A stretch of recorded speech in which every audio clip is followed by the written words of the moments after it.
শরীয়তপুর জেলা প্রশাসকের কার্যালয় চত্বরে দায়িত্ব পালনের সময় ৩ জন সাংবাদিককে মারধরের অভিযোগ উঠেছে জেলা যুবদলের সাবেক সভাপতি আরিফুজ্জামান মোল্লা ও তার সমর্থকদের বিরুদ্ধে।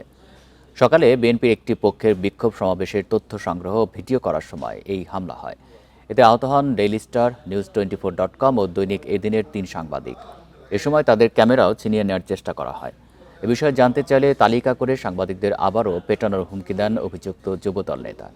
এর আগে শরীয়তপুর প্রেস ক্লাবের সীমানা প্রাচীর ভাঙা ও সময় টিভির প্রতিনিধিকে মারধরের প্রতিবাদে জেলা প্রশাসককে প্রত্যাহারের দাবিতে কর্মসূচি পালন করেন সাংবাদিকরা। ওই ঘটনার প্রতিবাদেই বিক্ষোভ সমাবেশ করে বিএনপির একটি পক্ষ। অবিলম্বে অভিযুক্তদের বিরুদ্ধে আইনি ব্যবস্থার দাবি জানিয়েছেন ভুক্তভোগী সাংবাদিকরা। আমার বিরুদ্ধে অভিযোগ দিতে পারে, অনেকেই লিস্টে আছে। ইনশাল্লাহ আল্লাহর রহমতে সন্ধ্যার মধ্যে আরো খবর পেয়ে যাবো। তোমার যখন ওই যে মারছে মনির ওরা, তখন কিন্তু আমি তোমার ফেভারেই কথা বলছি। কারণ ওইটা হলো চান্দাবাজের প্রেস ক্লাব। আবু সাংবাদিকও চান্দাবাজ আর অভিনয়টা নষ্ট।